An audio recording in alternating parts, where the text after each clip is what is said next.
Ellezîhum fî salâtihim hâşûn. Cenab-ı Hak kurtulan müminler için onlar ki namazlarını huşu ile kılarlar buyuruyor. Demek ki namaza kardeşler çok ehemmiyet vereceğiz. Yani namaza ehemmiyet verdiğimiz burada namaz bütün ibadetler. Oruçtu, zekattı, hayır hasenattı, infaktı vesaire. Zekatlarımızı güzel hesaplayalım. Kimlere zekat verir, kimlere zekat vermez hocalarımızdan soralım. Kur'an-ı Kerim 8 yer gösteriyor. Hangileri hayrattır, hangileri zekattır? Ve zekatımızı fazla fazla vermeye de gayret edelim. Onun dışında infak etmeye gayret edelim. Demek ki bir ibadet hayatımızı böyle dolgun, olgun bir hale getirelim. Ruhaniyetimiz dolsun. Ruhumuz gıda alsın ibadetlerle. Onun neticesinde vellezûhum anil lâgvi muridun. Onlar ki boş ve yararsız şeylerden yüz çevirirler. Manasız şeylerden yüz çevirirler. Mümine manasız şeyler, boş şeylerle uğraşma yakışmaz. Bak yani hiç boş şey var mı? Bir maddeye, bir aleme bakalım, bir atoma bakalım. Nasıl proton, nötron, elektron bir dönüştü. Yıldızlara bakalım mesela bir şey halinde. Dünyaya bakalım bir şey halinde. Mevsimlere bakalım devamlı bir şey halinde. Demek insanın atıl, tembel kalması çok kötü bir şey. Boş laflarla meşgul olması o da çok kötü bir şey. Cenab-ı Hak feyza feravte fensab ve ilâ rabbike fargab. Bir hayrı bitirdim, diğer hayra koş buyuruyor. Ne istiyor Cenab-ı Hak bizden? Kalpler ancak Allah'ı anmakla mutmain olur.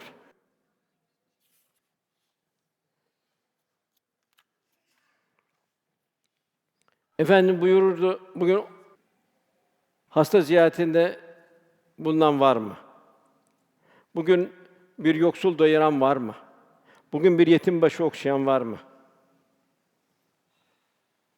Bugün bir hasta ziyaretinde bulunan var mı? Cenaze teşhisinde bulunan var mı? Demek ki mümin içtimaileşecek. Sırf ferdi olarak yaşamayacak. Diyargâm olacak. Bu şekilde bir muhabbet artacak.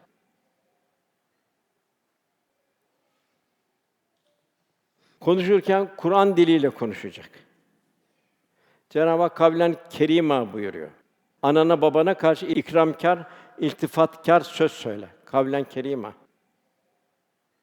Anana babana iltifatkâr, ikramkâr söz söyle buyuruyor. Kavlen sedîdâ buyuruyor. Her hususta doğru söyle diyor. Bir idari maslahat olmayacak. Kavlen sedîdâ, her hususta doğru söyle buyuruyor. Kavlen leyyinâ buyuruyor. Bir irşad ederken yumuşak olarak konuş diyor. Sert olarak ifade etme diyor. En bet ses merkeplerin sesidir buyuruyor. Kavlen leyyinâ, yumuşak konuş buyuruyor. Suyun akışı gibi bir konuştuğun zaman ferahlık versin karşındakine. Kavlen meysûrâ buyuruyor. Gönül alıcı konuş diyor. Ruhu dinlendirici konuş diyor. Teselli edici bir söz söyle diyor. Kavlen belîgâ buyuruyor. Gönülleri işte tesirli ve belagatlı bir söz söyle buyuruyor. Kavlen ma'rûfâ buyuruyor. Yerinde ve uygun bir söz söyle buyuruyor. Ve kûlû linnâsi hüsnâ, insanlara güzel söz söyleyin buyuruyor. Velhasıl insan boş sözlerden kaçınacak, lisanı bu şekilde olacak. Ondan sonra Cenab-ı Hak zekâtlarında faaliyetler gösterirler buyuruyor. Demek ki daima bir Allah bana bu mal verdi, bu malı niye verdi? Zekâtını hesaplayacak. Kulül af fazlasını ver buyuruyor. İnfak edecek. 72 yerde infak geçiyor. Len tenâlû birra hattâ tunfikû mimmâ tuhibbûn. Sevdiklerine vermedikçe Cenab-ı Hak yaklaşamaz buyuruluyor. Ondan sonra gelen ayette Cenab-ı Hak iffetlerini vellezînû li furûcihim hâfizûn buyuruyor. Onlar ki iffetlerini korurlar. Erkek olsun, kadın olsun iffetini koruyacak. Kendini deşifre etmeyecek.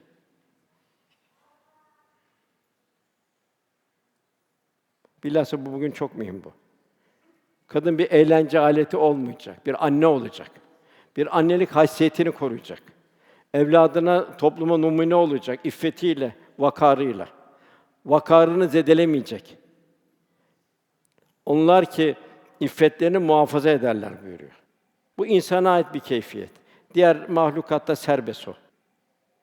Onun Cenab-ı Hak Kur'an-ı Kerim'de Meryem validemizi bahsederken 34 yerde zikrediyor. Onun sena halinde, övgü halinde zikrediyor.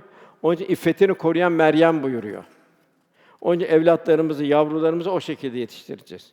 İffetli olarak yetiştireceğiz. Giyimlerine, kuşamlarına dikkat edeceğiz. Allah korusun bir eğlence aleti olmaktan onları muhafaza edeceğiz. Onlar Allah'ın bize emanetleri. Adem Aleyhisselam'ı Cenab-ı Hak yarattı kalıbını. Cebrail 3 hususiyet getirdi. Bir ilim getirdi, bu ilim kalbe yerleşti. Bu ilim hangi ilim? Marifetullah, kul Cenab-ı Hakk'a bu kalbi hayatla Cenab-ı Hakk'a yakın olacak, dost olacak. İlim kalbe yerleşti. Akıl verdi, akıl beyne yerleşti. Akıl kalbin durumuna göre vaziyet alacak. Akıl ya takvaya gidiyor ya da fucura gidiyor. Ya hayır hasenata gidiyor veya da zulme gidiyor akıl. En baş kendine zulmediyor. Kalp inkişaf edecek, kalbe göre akıl bir seviye kazanacak. Üçüncüsü iffet. İffeti de Cebrail simaya ve göze yerleştirdi. İffet de kalbin durumuna göre şekillenecek. Ondan sonra vellezûnüm li emanâtihim ve ahdihim râun, onlar ki, o müminler ki emanetlerine ve ahitlerine dikkat ederler. Demek ki bir mümin ahitlerine, söz verdiği söze dikkat edecek. İşte ben ona söz vermiştim, kendim borçlu değilim. Yok, söz verdiysen borçlusun.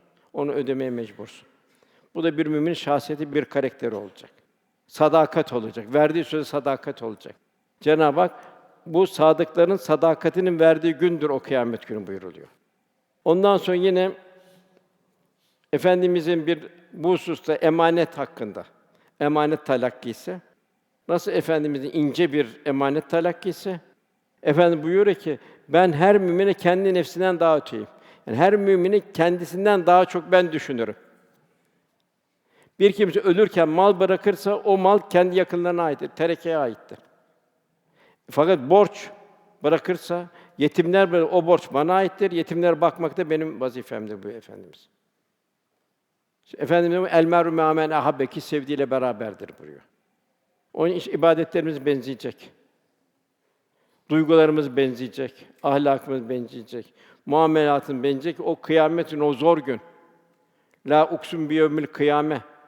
O zor günde inşallah Resulullah Efendimiz'in civarında olacak bir vasıf kazanacaksın inşallah. Onun için emanetler çok mühim. Bugün de emanet, kefil oldum ben o kadar diyor. Sen kefil oldunsa bunu ödemen lazım. Sallallahu aleyhi ve sellem Efendimiz emaneti olmayan imanı yoktur buyuruyor. Ahdine riayet etmeyenin dini yoktur buyuruyor. Ondan sonra vellezûnüm an salavatihim yuhafizun, onlar ki namazlarında muhafaza ederler. Yani namazlarının bütün şartlarını yerine baştan huşu ile kılarlar. Maddeler Cenab-ı bildikten sonra onlar yuhafizun namazlarını muhafaza ederler. Yine bir ayette ancak şunlar öyle değildir. Namaz kılarlar ki onlar namazlarını daimdirler. Yani bir ihmal göstermezler. Vaktinde kılarlar namazlarını. Hak dostları bu seher, teheccüd namazları için Hasan Basri Hazretleri gece ibadetine kalkmak günahlar altında ezilen kişiye ağır gelir buyuruyor. Gündüz tabii göz, kulak vesaire yanlış yerlere gider. O da seherlerde kalkamaz.